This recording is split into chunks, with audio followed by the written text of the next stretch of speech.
أشهد أن لا إله إلا الله وحده لا شريك له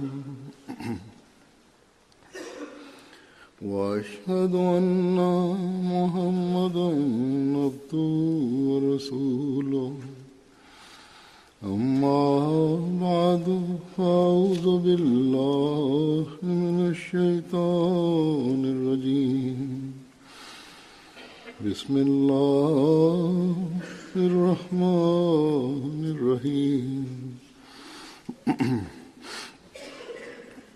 الحمد لله رب العالمين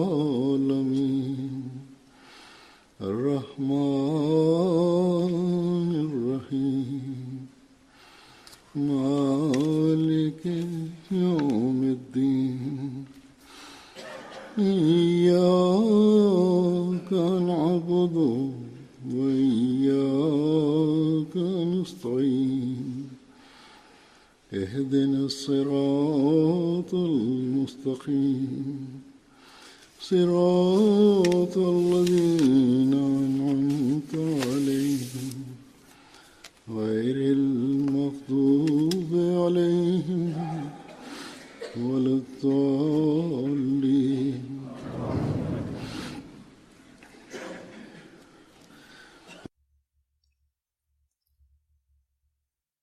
Allah conseille aux croyants que leur objectif est de se surpasser les uns les autres constamment dans le domaine de la vertu, tout comme il est dit « Fastabekul khairat », c'est-à-dire qu'ils doivent se surpasser les uns les autres dans le domaine de la vertu.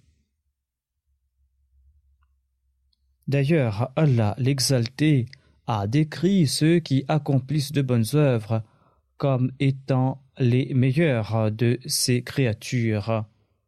Il en fait mention dans le verset suivant « Innal ladhina amanu wa amilu s-salihati ulaika hum khayrul bariyya » c'est-à-dire, en vérité, ceux qui croient et qui font de bonnes œuvres, eh bien, ce sont ceux-là les meilleures créatures.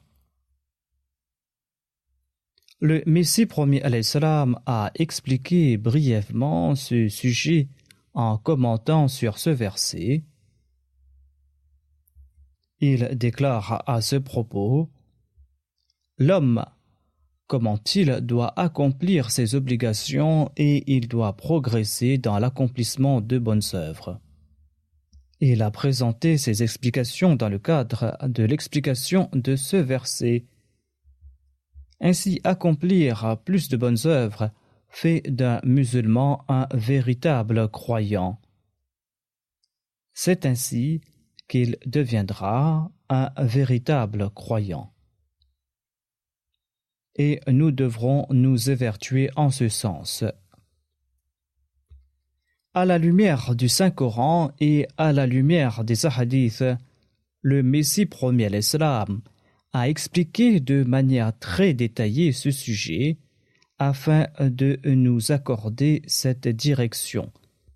Il présente à titre d'exemple ce qu'est la vertu, comment mériter les véritables récompenses et pourquoi est-il important de croire en Dieu afin de pouvoir accomplir de bonnes œuvres. Il nous explique aussi la norme que doit atteindre notre foi et comment rehausser le niveau de notre foi. Et par quels moyens doit-on accomplir de bonnes œuvres? Quels sont les différents aspects de ces bonnes œuvres et quel est leur nombre? Et comment Allah récompense-t-il celui qui en accomplit? Le Messie premier l'Islam explique aussi que l'usage équilibré des choses licites tombe dans la catégorie des bonnes œuvres. Si l'on outrepasse les limites dans l'usage de ce qui est permis, les récompenses s'en trouveront diminuées. Le Messie premier l'Islam explique aussi que le croyant doit élargir le cercle de ses bonnes œuvres.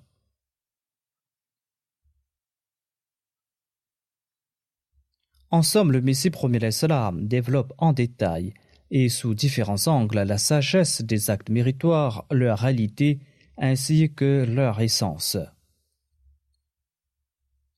Pour le sermon d'aujourd'hui, je présenterai certains dires du Messie premier l'Islam, des dires dans lesquels le Messie premier l'Islam décrit les bonnes œuvres.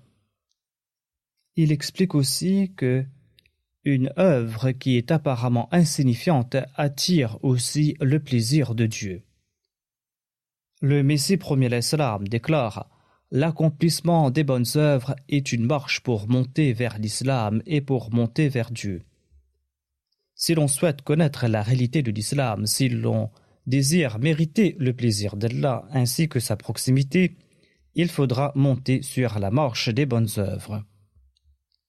Le Messie premier l'Islam ajoute: or, quelle est l'essence des bonnes œuvres?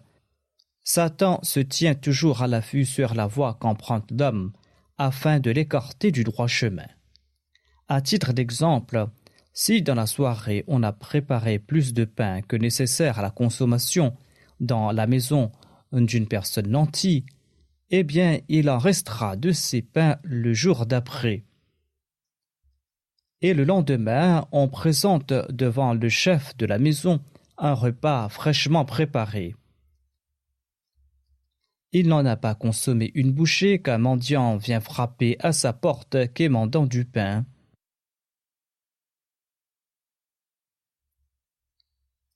L'autre demande qu'on lui donne du pain rassis de la veille, tandis qu'il a devant lui un repas fraîchement préparé. Est-ce là une bonne œuvre de sa part? Personne n'allait toucher au pain rassis de toute manière. Le nanti n'allait point en consommer de toute manière. Allah déclare dans le Saint-Coran: وَيُطْعِمُونَ الطَّعَامَ عَلَى حُبِّهِ مِسْكِينًا وَيَتِيمًا وَأَسِيرًا. Il déclare: sachez que le terme ta'am signifie un repas préféré. Un repas préféré est qualifié de ta'am. Un repas rassis ne tombe pas dans la catégorie de ta'am. En langue arabe, le repas de la veille que l'on ne veut pas soi-même manger ne tombe pas dans la catégorie ta'am. Ainsi, le Messie premier l'Islam ajoute: offrir à un mendiant frappant à sa porte un repas préparé, fraîchement placé devant soi et intouché est un acte qui est méritoire. Offrir au mendiant le reste de la veille pour manger le repas d'aujourd'hui n'est pas un acte de vertu. La vertu, c'est d'offrir au mendiant le repas fraîchement préparé et qu'on a devant soi.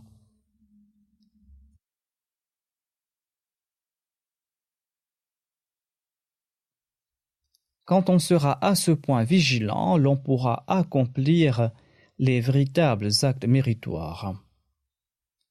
Ainsi, l'on doit tenter d'accomplir ces actes méritoires. Et comment le faire?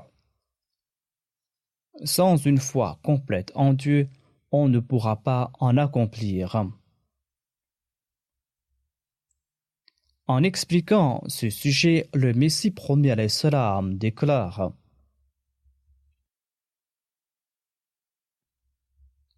pour accomplir de véritables bonnes œuvres, il est essentiel de croire en Dieu. Les autorités d'ici-bas n'ignorent pas les actions commises derrière les portes closes. C'est-à-dire, l'on doit croire en Allah en étant convaincu qu'il est en train de tout voir. Les dirigeants de ce monde et les autorités de ce monde ne savent pas ce qui se passe dans les cœurs des gens. Or, Allah l'exalté, quant à lui, connaît tout.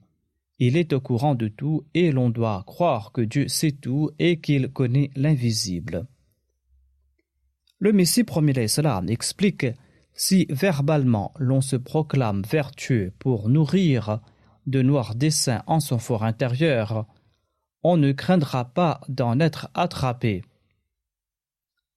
L'homme n'a aucune raison d'avoir peur d'une autorité d'ici-bas, une autorité qui soit à même de le surveiller constamment, matin et soir, en privé et en public, dans un lieu désert et habité, à la maison et à l'extérieur. Parfois l'on commet une action secrètement ici et là, sans la crainte d'être surveillé. On est à même de commettre cette action en raison de l'absence de la peur. Seul Allah l'Exalté est en train de voir chacune de ses actions. Ainsi, si l'on souhaite accomplir des actes de vertu véritables, il est essentiel de croire en Allah l'Exalté. Le Messie premier salam explique qu'il est essentiel de croire en un être qui surveille constamment ses œuvres et qui est témoin des secrets de son cœur afin de rectifier son état moral. Et hormis Allah l'Exalté, personne n'est à même d'effectuer pareille surveillance. L'homme sera à même d'accomplir sincèrement des œuvres méritoires lorsqu'il aura pareille foi en Allah l'Exalté et lorsqu'il se souviendra de lui constamment. Le Messie premier salam explique au sujet de la vertu véritable que la taqwa signifie éviter les voies subtiles du mal. Mais l'on ne devient pas vertueux uniquement en annonçant que l'on est pieux, ou parce qu'on n'a pas volé autrui, parce qu'on n'a pas usurpé les droits d'autrui, qu'on n'a pas nui à sa personne, ou parce qu'on n'a pas des gains illicites. Ainsi, on ne devient pas vertueux uniquement en ne volant pas, en ne commettant pas l'adultère ou en n'étant pas coupable de regards lascifs. Pareille vertu est risible aux yeux d'un croyant pétri de connaissances divines, car s'il commet ses péchés ou s'il vole autrui, il sera certainement puni. Ce n'est donc pas une vertu admirable aux yeux des croyants sincères. La vertu véritable est de se mettre au service de l'humanité et de montrer une sincérité absolue dans la voie d'Allah l'Exalté et d'être prêt à se sacrifier dans sa voie.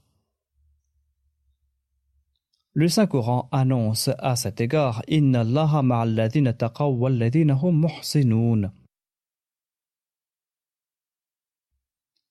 Inna Allaha ma'al ladhina taqaw wal ladhina hum muhsinoun. C'est-à-dire, Allah est avec ceux qui évitent le mal et qui accomplissent de bonnes œuvres. Le Messie premier salam déclare « N'oubliez pas qu'éviter le mal n'est pas une vertu tant que l'on n'accomplit pas de bonnes œuvres. Nombreux sont ceux qui n'ont pas commis l'adultère, qui n'ont pas commis le meurtre, qui n'ont pas commis le vol ou le brigandage. Or, ils ne sont pas pour autant sincères dans la voie de Dieu.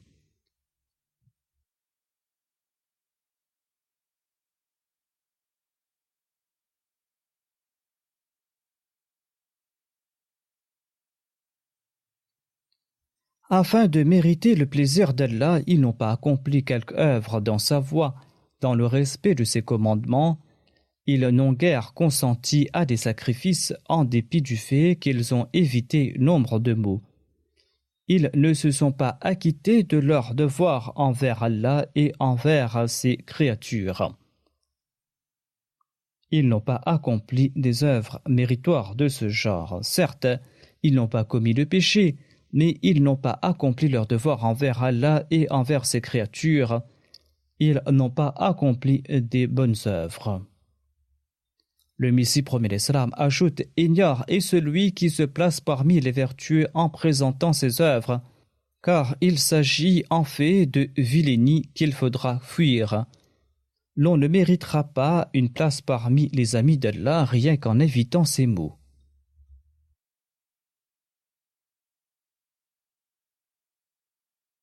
Le Messie premier salam explique « L'on ne peut s'enorgueillir d'avoir évité l'adultère, le meurtre et le vol. Éviter pareil péché n'est point preuve d'excellence et source de fierté. Ce n'est pas là une grande excellence que d'éviter ces péchés. Celui qui évite le vol sait que s'il en commet, on lui tranchera la main ou qu'il sera emprisonné selon la loi contemporaine. Il sera jeté en prison et sera puni s'il commet un vol. Ainsi, ce n'est pas une excellence d'éviter pareil péché. C'est par crainte de la punition qu'il évite pareille action. Le Messie promet l'Islam ajoute l'islam auprès d'Allah ne signifie pas se contenter d'éviter les mauvaises actions. Tant qu'on n'abandonne pas ces mauvaises actions pour accomplir de bonnes œuvres, l'on ne sera pas vivant spirituellement. L'islam préconise que l'on progresse dans sa spiritualité. L'islam signifie que l'on doit améliorer sa vie spirituelle. L'on ne pourra pas améliorer sa vie spirituelle rien qu'en évitant ces maux. Il est important d'accomplir de bonnes œuvres afin de préserver sa vie spirituelle. Sinon, l'on va connaître la mort spirituelle, dit le Messie promet l'Islam. Ensuite, le Messie promet l'Islam déclare les bonnes œuvres ressemblent à la nourriture. Personne ne pourra vivre sans aliments. De même, tant que l'on n'accomplit pas des œuvres pieuses, l'on ne pourra rien accomplir. C'est ainsi que l'on pourra grandir dans sa foi. Quelle doit être la norme de la foi que l'on a en Allah l'exalté? Le croyant pourra atteindre cette foi lorsque sa condition interne et externe seront conformes. La foi ne doit pas être l'expression d'une condition externe. L'on est convaincu qu'un poison létal causera la mort. L'on est certain que le serpent tapi dans son terrier mordra quand on va placer sa main dans ce terrier. De même, l'on doit être certain que Dieu voit tout. Allah est en train de tout voir à tout instant et l'on sera puni pour les méfaits commis. Et Allah affirme aussi qu'il récompensera les bonnes œuvres accomplies. Chaque action de l'homme doit être l'expression de l'existence divine. L'on doit être conscient à tout instant que Dieu est en train de me regarder. Le Messie promet l'Islam explique vertueux est celui dont le fort intérieur et l'aspect externe sont en conformité.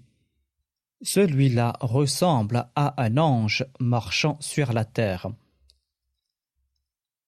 Il faut que son aspect intérieur et son aspect externe soient en conformité. S'il va agir de la sorte, eh bien, il va ressembler à un ange. Les athées ne vivent pas sous l'autorité d'un gouvernement lui permettant d'acquérir de nobles vertus. Un athée peut certes posséder de bonnes qualités, mais il ne pourra atteindre la norme requise. Tôt ou tard, il va commettre une faute. Il se peut qu'il évite certains méfaits. Il se peut aussi qu'il possède certaines excellences fondamentales et qu'il en fasse montre. Or, il fera preuve de faiblesse dans l'accomplissement de bonnes œuvres. Le Messie promet l'Islam explique que tous les résultats dépendent de la foi. Personne ne placera le doigt dans un trou abritant un serpent. Nous savons qu'une once de strychnine, un poison, est fatale. Cette foi nous empêchera de consommer ce poison et ainsi l'on pourra être à l'abri de la mort.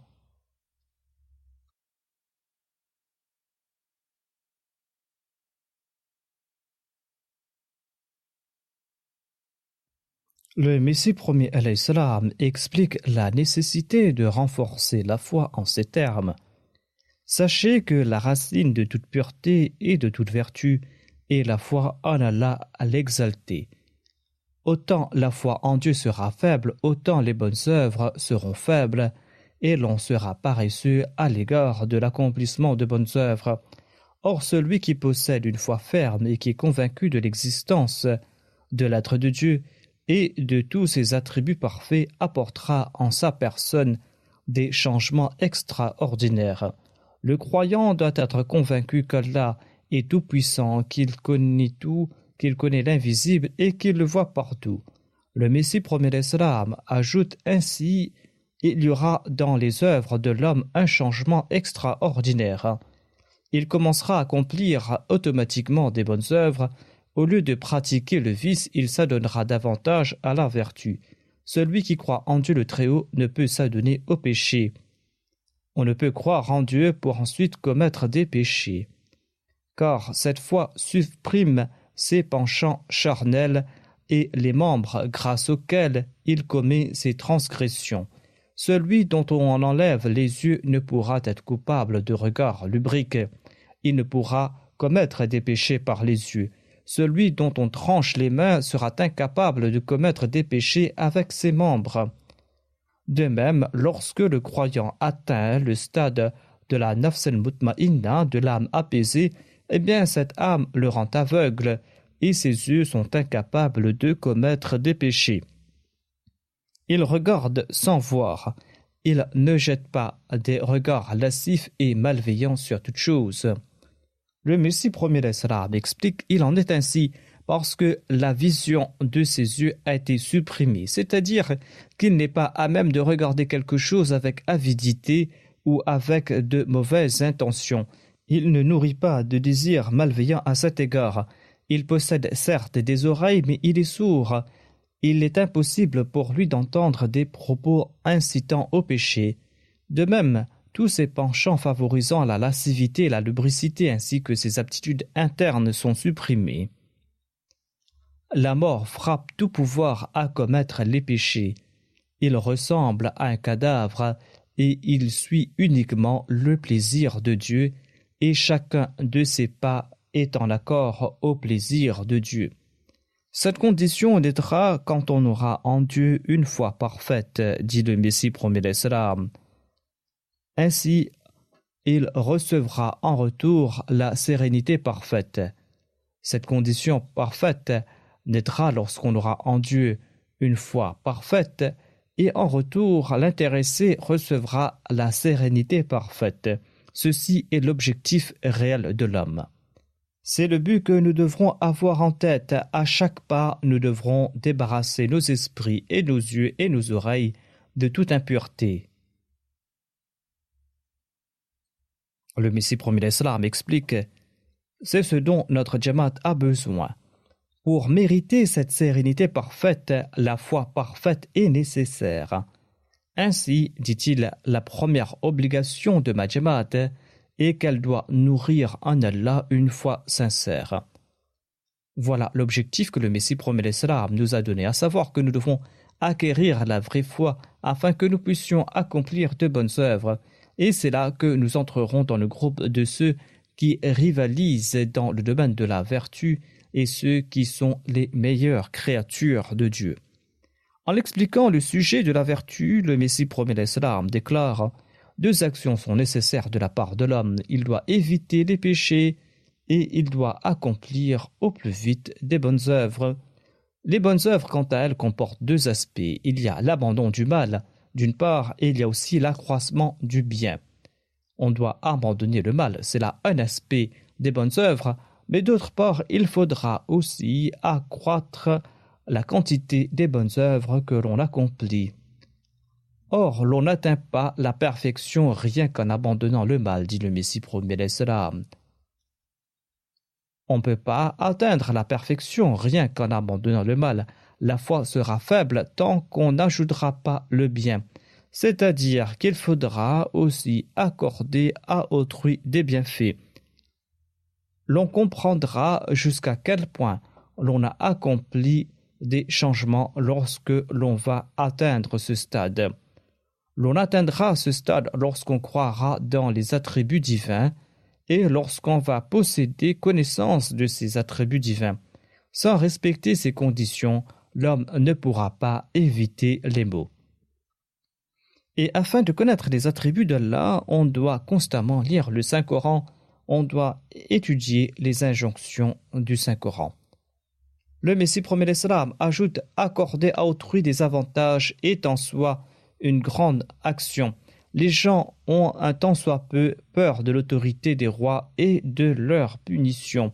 Nombreux sont-ils à ne pas enfreindre la loi du pays, mais pourquoi violent-ils effrontément les règles du plus grand des juges ? La seule raison est qu'ils ne croient pas en Dieu. Voilà la raison pour laquelle les gens commettent les péchés et n'accomplissent pas de bonnes œuvres. C'est là la raison pour laquelle les gens commettent des péchés et n'accomplissent pas de bonnes œuvres, à savoir qu'ils ne croient pas en Dieu. Comme je l'ai mentionné, la faiblesse prend naissance lorsqu'on est faible dans sa foi. Certes, nous acceptons du point de vue de la doctrine qu'Allah est omniscient, qu'il connaît l'invisible, mais dans la pratique, nous nions cette croyance, d'où la raison de nombreux péchés qui sont commis et des bonnes œuvres qui sont négligées.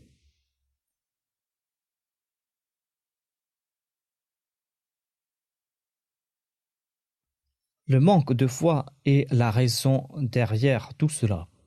Le Messie promet l'Islam nous explique comment une foi parfaite en Allah l'exalté permet d'éviter les péchés. Il déclare l'on est à l'abri des péchés quand on porte en Dieu une foi parfaite. Ceci est la première étape. La deuxième étape consiste à marcher sur la voie empruntée par les élus d'Allah, notamment les prophètes d'Allah ainsi que les saints. La première étape consiste à porter foi en Dieu et la deuxième étape consiste à marcher sur la voie empruntée par les élus d'Allah, à savoir les prophètes et les saints. Il existe une seule voie à suivre pour profiter des faveurs divines. Il s'agit de connaître la manière dont Dieu le Très-Haut les a traités.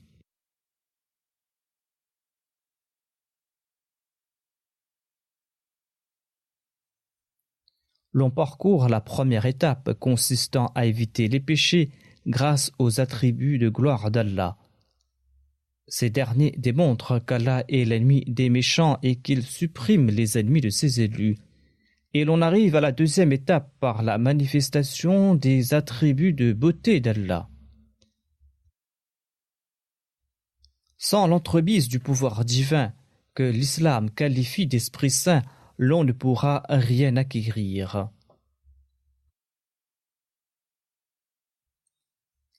Il s'agit d'une force qui vient de la part d'Allah, sa descente octroie au cœur de la béatitude et l'on éprouve de l'amour pour le bien. Quand on est témoin de la beauté d'Allah l'exalté, on est attiré par la vertu et l'on n'est pas attiré par le mal. Le cœur baigne de sérénité. C'est là l'exemple des personnes vertueuses que nous présente le Messie promis l'Islam. Le Messie promis l'Islam nous demande de regarder l'exemple des prophètes. Il ajoute « Ainsi l'on tire plaisir et délice des bonnes œuvres que d'autres peinent à accomplir et qui sont à leurs yeux de lourds fardeaux. L'élu de Dieu, quant à lui, accomplit ses bonnes œuvres avec plaisir, à l'instar d'un enfant qui consomme avec plaisir mais délicieux de même. Lorsqu'on établit avec Allah une relation et qu'on reçoit son Saint-Esprit, les bonnes œuvres ressemblent à un nectar délicieux et aromatique. L'intéressé commence à voir la beauté résidant au sein des bonnes œuvres et il court dans leur direction spontanément. Son âme est apeurée par la simple pensée du mal. Le Messie promet l'Islam déclare « Les mots me manquent pour peindre fidèlement cette réalité. C'est un étrange ressenti, un plaisir interne qu'il est très difficile de décrire avec des mots. » Le Messie promet l'Islam ajoute « Il s'agit des ressentis internes que notre cœur est le seul capable de comprendre et on ne peut réellement s'en rendre compte qu'en les ressentant soi-même. Dès lors, l'élu commence à recevoir des récompenses toutes fraîches. Une personne ne doit pas se contenter par le simple fait de ressentir de la contrition de temps à autre et ne doit pas considérer cela comme l'apogée de son progrès. Le fait de pleurer parfois au cours de la sola, de ressentir de la détresse, de voir son cœur s'attendrir, cela ne signifie pas l'apogée du progrès. Il ne faut pas considérer cela comme l'apogée de notre progrès. Le Messie promet l'Islam déclare que cet état de contrition est éphémère. Le Messie promet l'Islam nous présente un exemple. Il déclare que lorsqu'une personne lit un roman et qu'elle arrive au passage le plus triste, eh bien, il arrive qu'elle pleure. En effet, de nombreuses personnes pleurent lorsqu'elles lisent des romans. Le Messie premier salam ajoute, le lecteur sait pertinemment bien qu'il s'agit d'une fausse histoire, une histoire inventée, mais malgré cela, elle pleure. Donc, si le simple fait de pleurer et de ressentir de la contrition étaient les sources de réel plaisir, alors à aucun endroit ne ressentirait-on plus de plaisir spirituel qu'en Europe. Car ici, les gens deviennent facilement émotifs et pleurent. Des milliers de romans sont publiés et des centaines de milliers de personnes, voire des millions de personnes, pleurent en les lisant. Les gens pleurent en lisant des histoires, en regardant des séries ou parfois par le simple fait de raconter des anecdotes qui les émeut. Cela n'est pas un critère de progrès spirituel. On ne peut progresser spirituellement qu'en se protégeant des péchés et en faisant des bonnes actions uniquement pour la satisfaction d'Allah. Le Messie promet l'Islam a détaillé ce sujet des bonnes œuvres. Il a d'abord évoqué les deux aspects, le fait d'abandonner le mal et le fait d'accomplir des actions pieuses. Il explique aussi quelles sont les deux composantes des actions pieuses. Il dit « Les actions pieuses comprennent deux composantes. La première est obligatoire et l'autre facultative. » Ainsi donc, les actions pieuses comportent deux aspects. Il y a des actions obligatoires et des actions facultatives. Les premières actions sont obligatoires, comme le fait de rembourser ses dettes. C'est une obligation. Une autre obligation, c'est le fait de répondre aux bonnes actions par des bonnes actions. En sus de ces bonnes actions, il y a une composante facultative. Ces actions facultatives sont en fait les véritables vertus, à l'instar du fait que d'accorder quelques bienfaisances en retour à des bienfaisances, mais d'accorder davantage. D'accorder plus que ce que l'on a reçu, c'est là une action pieuse facultative. C'est une composante qui perfectionne et qui parachève les actions obligatoires. Cela complète les actions obligatoires leur permettant d'atteindre la perfection. Après avoir mentionné un hadith, le Messie promet l'Islam déclare: pour les amis d'Allah, la perfection dans les devoirs religieux est atteinte à travers les composantes facultatives. En expliquant ce hadith, le Messie promet l'Islam déclare que l'on perfectionne les actions obligatoires par les actions facultatives. Les élus d'Allah font de l'aumône en sus de la zakat et de telles personnes deviennent les amis d'Allah. Allah déclare que leur amitié est si forte qu'il devient leurs mains, leurs pieds, etc. Il devient même la langue avec laquelle ils parlent. Lorsque la foi d'une personne augmente et qu'elle croit davantage en l'existence d'Allah et qu'elle accomplit de bonnes œuvres pour plaire à Allah, eh bien, Allah lui accorde la possibilité d'accomplir plus de bonnes œuvres et Allah récompense cette personne. Le Messie promet l'Islam déclare: pour l'Islam, Dieu a établi une loi stipulant que d'une bonne action en est une autre. Je me souviens d'avoir lu dans l'ouvrage Tazkiratul Awliya l'anecdote d'un vieux adorateur du feu. Il était âgé de 90 ans. Un jour, par coïncidence, la pluie commença à tomber et tomba pendant plusieurs jours. Cet homme est monté sur la terrasse et donnait des graines aux oiseaux. La pluie tombait pendant quelques jours et il est monté sur la terrasse de sa maison et jetait des graines des oiseaux. Un homme âgé qui était un musulman lui a dit que « Ô vieil homme, que fais-tu là ?» L'autre a répondu « Il pleut sans cesse depuis 6 à 7 jours et je donne donc des graines aux oiseaux. » L'autre lui a dit « C'est futile de ta part, toi tu es un mécréant. Quelle récompense vas-tu obtenir de cette action ?» Le vieux adorateur du feu a déclaré que j'en serai certainement récompensé. Il croyait en Dieu et il était de nature pieuse, et sa réponse était le cri de son cœur. Le musulman raconte que un jour, il est parti accomplir le pèlerinage et il a vu de loin le même vieil homme qui était en train de faire le tour de la Kaaba, c'est-à-dire celui qui était un adorateur de feu et qui donnait des graines aux oiseaux. Il était en train de faire le tour de la Kaaba lors du pèlerinage. J'étais fort surpris de le voir, et lorsque je me suis approché de lui, il m'a dit « Alors, est-ce que je n'ai pas été récompensé pour les graines que je donnais aux oiseaux ? Est-ce que je n'ai pas été récompensé ? Le fait que je suis musulman et que je suis en train d'accomplir le Hajj est en résultat des graines que j'ai données aux oiseaux. C'est ainsi qu'Allah l'exalté récompense les gens. » Le Messie promet l'Islam déclare « On voit ici qu'Allah l'exalté n'a pas laissé partir à la perdition une action pieuse d'un mécréant. Est-ce qu'il va laisser partir à la perdition l'action pieuse d'un musulman ? Je me souviens de l'anecdote d'un compagnon qui a dit au saint prophète « À l'époque où j'étais mécréant, je faisais beaucoup de charité. Est-ce que je serai récompensé pour cela ?» Le saint prophète Mohammed lui a dit « C'est grâce à ces aumônes que tu as accepté aujourd'hui l'islam. Tu es devenu musulman en récompense de ces œuvres charitables. » Même dans ce qui est licite, il faut faire preuve de modération, nous explique le Messie premier d'Islam. Ceci est aussi une marque de piété. Le Messie premier d'Islam déclare à ce propos « La racine du bien se trouve aussi dans le fait de faire preuve de modération vis-à-vis des plaisirs et des biens de ce monde. » À titre d'exemple, Allah n'a pas interdit le fait de manger et de boire, mais si une personne mange matin et soir, il accorde plus d'importance à ces choses qu'à sa foi. Sinon, les biens de ce monde sont faits pour que la monture de l'âme qui parcourt les sentiers d'ici-bas ne s'affaiblisse pas. Allah l'exalté a mis du plaisir dans le fait de manger et de boire, afin que nous puissions avoir de la force, afin que nous puissions remplir nos devoirs à l'égard d'Allah l'exalté.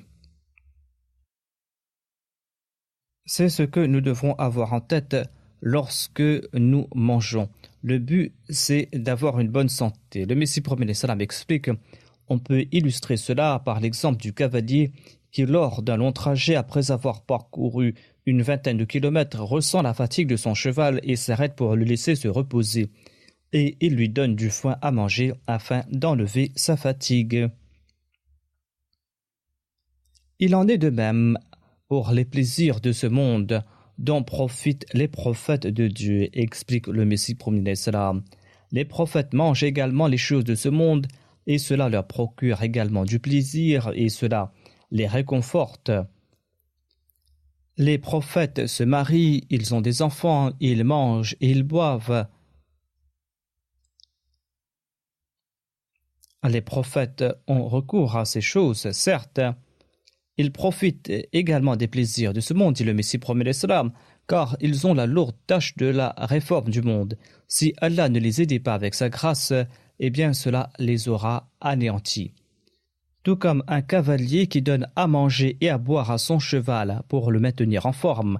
Les prophètes, s'ils mangent et boivent ou s'ils utilisent des choses de ce monde, ils le font pour se concentrer davantage sur la réforme de ce monde. On a soulevé des objections similaires à propos du Messie premier l'Islam. Quelqu'un avait dit au premier calife que le Messie premier l'Islam mangeait aussi du pilaf.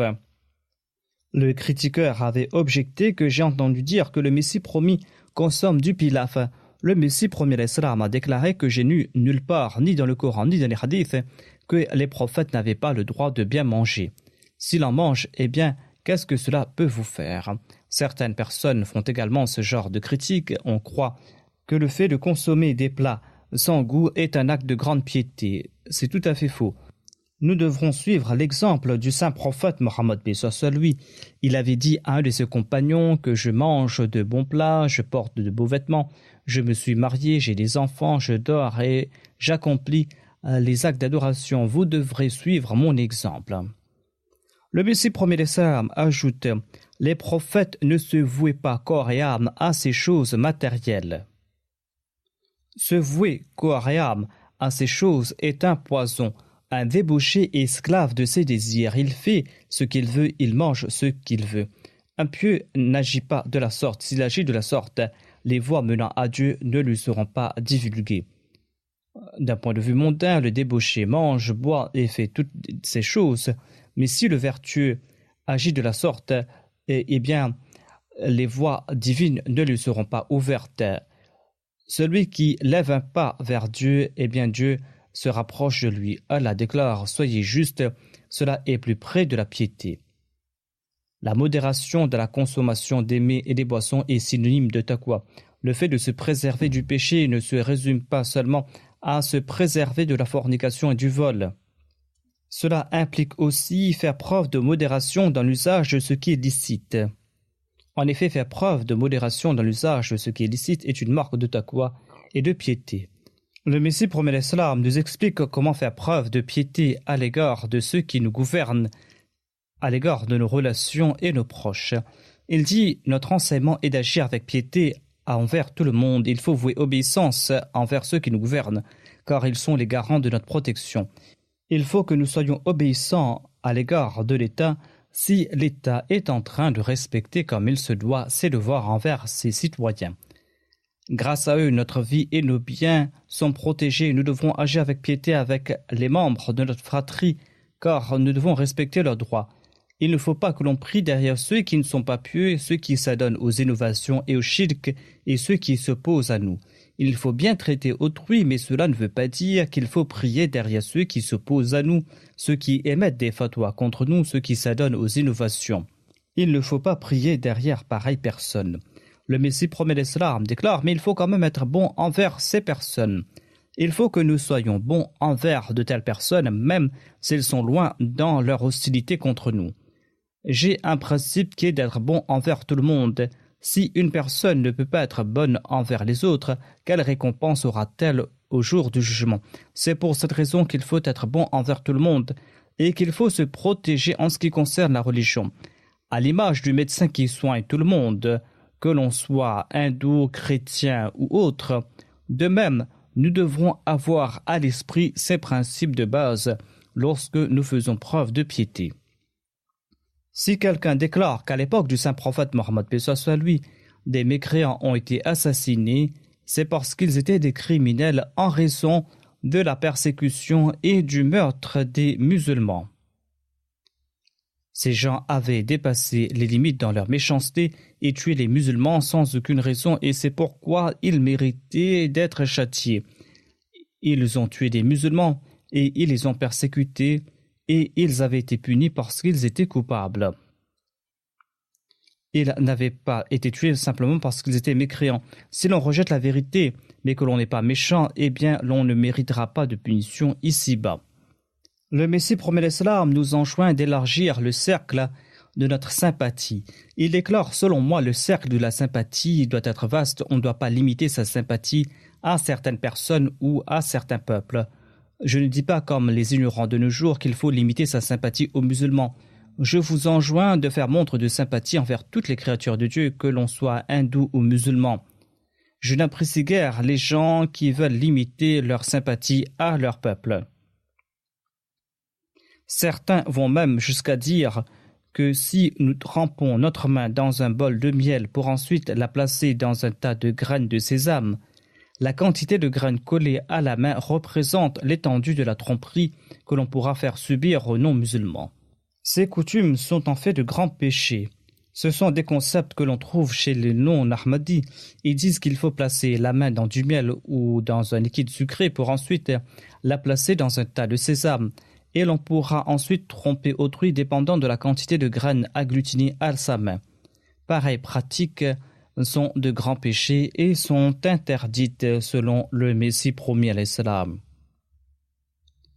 Ces concepts ont causé de grands torts et les ont transformés presque en sauvages.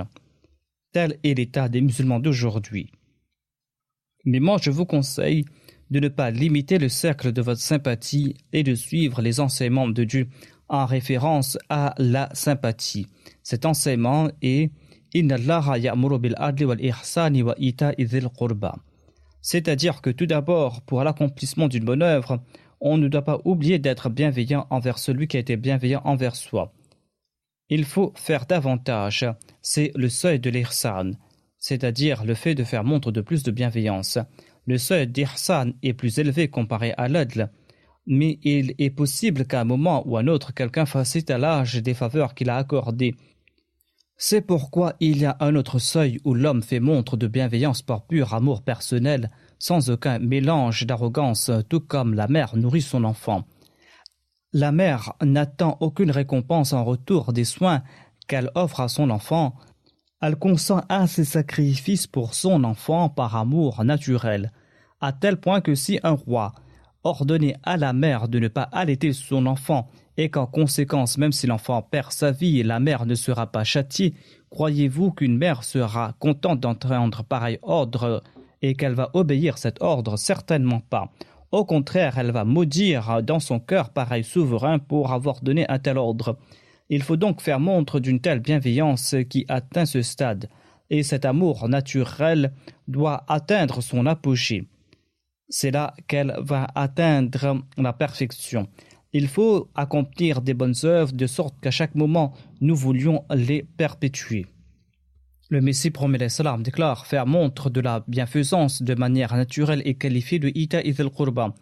Par l'entremise de cet ordre, Dieu souhaite que vous atteigniez les sommités de la vertu. Poussez vos œuvres pieuses au stade de l'amour naturel.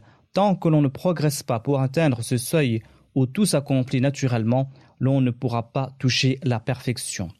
Le Messie promet l'Islam déclare « Sachez que Dieu aime les bonnes œuvres et qu'il veut que l'on fasse montre de bienfaisance envers ses créatures. S'il aimait le mal, il aurait enjoint le mal. Mais l'être de Dieu est pur, il est au-delà de pareils actes. »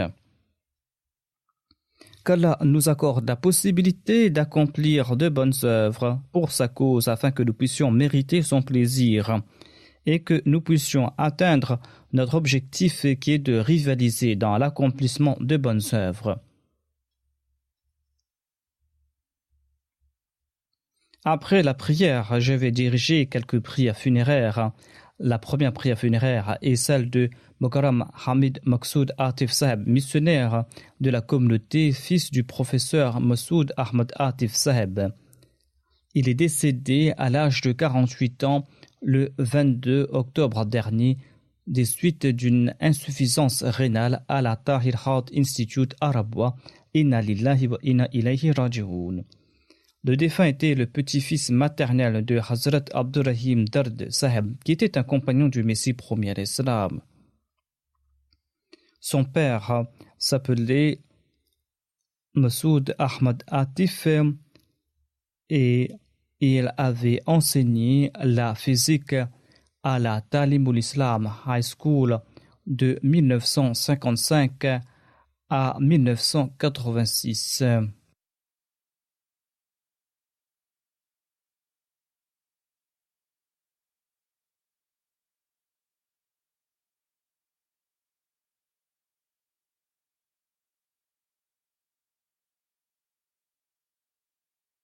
Le défunt avait fait ses études primaires à Rabwa. Ensuite, il a dédié sa vie et il est entré à la Jamia. En 1991, il a obtenu son diplôme de Shahid.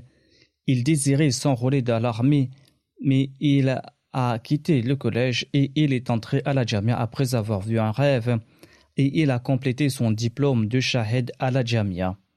Par la grâce de Dieu, il avait 2 filles et un fils. Il laisse derrière lui aussi sa femme. Ces 3 enfants sont en train d'étudier et le plus jeune est en train de mémoriser le Saint-Coran à la Madrasatul Hifz. Après avoir obtenu son diplôme de Shahid en 1991, Maqsoud Atif Saheb a été affecté dans différentes villes au Pakistan. Ensuite, il est parti étudier la langue française à l'université Naml à Islamabad et en 1997, il a été affecté en Côte d'Ivoire pour servir en tant que missionnaire. Il a servi comme missionnaire là-bas jusqu'en 2002. Ensuite, il a été affecté au Burkina Faso où il a travaillé jusqu'en 2016. Ensuite, il est revenu au Pakistan à cause de sa maladie qui était liée à ses reins. Son épouse a déclaré que lorsque je suis arrivé en Côte d'Ivoire, Il m'a enseigné la langue française afin que je puisse me débrouiller pour mes tâches quotidiennes et afin que je puisse aussi faire l'éducation des lajna. De nombreuses personnes ont écrit à propos du défunt en déclarant qu'il était toujours souriant, qu'il était très convivial, qu'il était aussi très intelligent. Il était toujours de bonne humeur et il respectait les grands ainsi que ses amis. Il faisait preuve d'une grande obéissance et d'une grande générosité. C'était quelqu'un qui était empli d'abnégation, qu'Allah exalte son statut et qu'Allah accorde patience et persévérance à ses enfants, et que ses enfants puissent aussi perpétuer ses bonnes œuvres. La deuxième prière funéraire est celle de Ali Said Moussa Saeb, ex-amir de la Jamaat de la Tanzanie. Il est décédé le 30 septembre à l'âge de 67 ans. Inna lillahi wa inna ilayhi raji'un. Le défunt était né en 1950 à Chatandi en Tanzanie. En 1980, il a été admis à l'université de Dar es Salaam. Là-bas, il a obtenu son diplôme en économie et en agriculture. Il a aussi occupé plusieurs postes au sein du gouvernement. Le quatrième calife, qu'Allah soit content de lui avait demandé de traduire le Saint-Coran dans la langue Yao. Mais en raison de ses engagements professionnels au niveau de l'État, il avait du retard dans ce travail. Et le quatrième calife avait déclaré que, à cette vitesse, cette tâche va prendre 30 ans pour être complétée. Et il était très inquiet à ce sujet. En entendant cela, le défunt, Ali Said Saeb, était très ému et il a promis de compléter ce travail au plus vite et de compléter la traduction du Saint-Coran dans cette langue. Ainsi, il a quitté son travail et il s'est concentré sur la traduction du Saint-Coran et il a complété cette tâche en 5 ans. Le défunt a été choisi en tant qu'amir de la Tanzanie en 2006. Et le défunt avait sous sa responsabilité les Jamaats du Burundi, du Mozambique et du Malawi. Et sous son émirat, la Jamaat a aussi établi une école secondaire et la Jamaat a pu acheter un grand terrain aussi. Le défunt était quelqu'un de très honnête et de très loyal. Il avait une relation très sincère à l'égard du califat. Le défunt laisse derrière lui son épouse, 3 filles et 3 fils. Qu'Allah leur accorde à tous la possibilité de perpétuer ses bonnes œuvres et qu'Allah exalte le statut du défunt au paradis.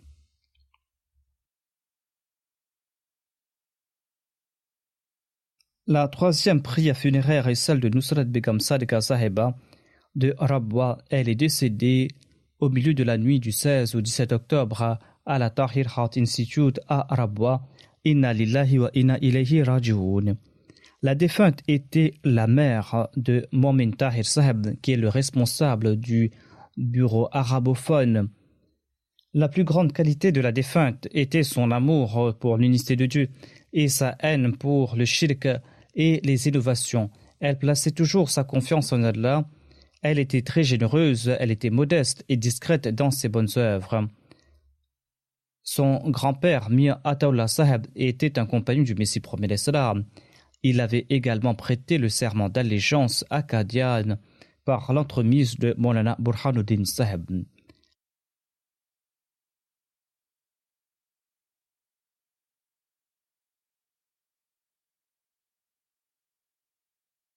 La défunte, quant à elle, aimait lire le Saint-Coran et aimait aussi enseigner le Saint-Coran. Elle aimait faire des lectures sans faute du Saint-Coran et de l'enseigner aux autres. Lorsque le troisième calife a demandé à ce que les vieilles femmes puissent aussi lire le Saint-Coran, eh bien, des femmes d'environ 70 ans sont venues voir la défunte pour apprendre à lire le Saint-Coran. Certaines ont même appris la traduction du Saint-Coran. La défunte enseignait aussi aux femmes et les enfants de l'Ahmadi. Elle a enseigné à de nombreuses dames le programme de la Lajna ainsi qu'à lire le Saint-Coran. Elle était très passionnée de la lecture des livres du Messie premier salam. Elle connaissait nombre de poèmes, des recueils Kalam et Mahmoud de Riyaddan et d'Oud Thamin. Son fils rapporte qu'elle lisait souvent le poème Mahmoud Gamine avec beaucoup d'émotion et les yeux en larmes.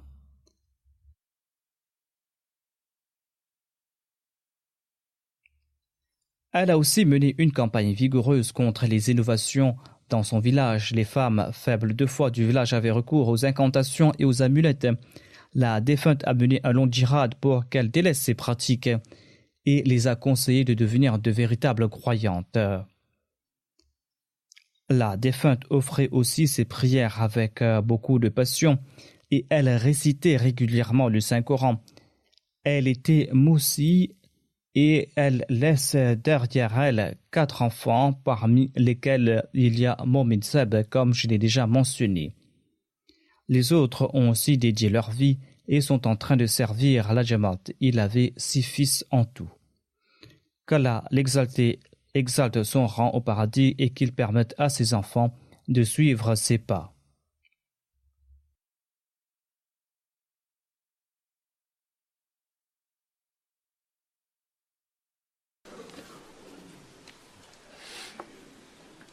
Alhamdulillah, alhamdulillah, nahmaduhu alhamdulillah, nahmaduhu wa nasta'inuhu wa nastaghfiruhu wa nu'minu bihi wa natawakkalu alayhi wa na'udhu billahi min shururi anfusina ومن سيئات أعمالنا من يهده الله فلا مضل له ومن يضلل فلا هادي له ونشهد أن لا إله إلا الله ونشهد أن محمدا عبده ورسوله عباد الله رحمكم الله إن الله يأمر بالعدل والإحسان وإيتاء ذي القربى وينهى عن الفحشاء والمنكر والبغي يعظكم لعلكم تذكرون اذكروا الله يذكركم وادعوه يستجب لكم ولذكر الله أكبر.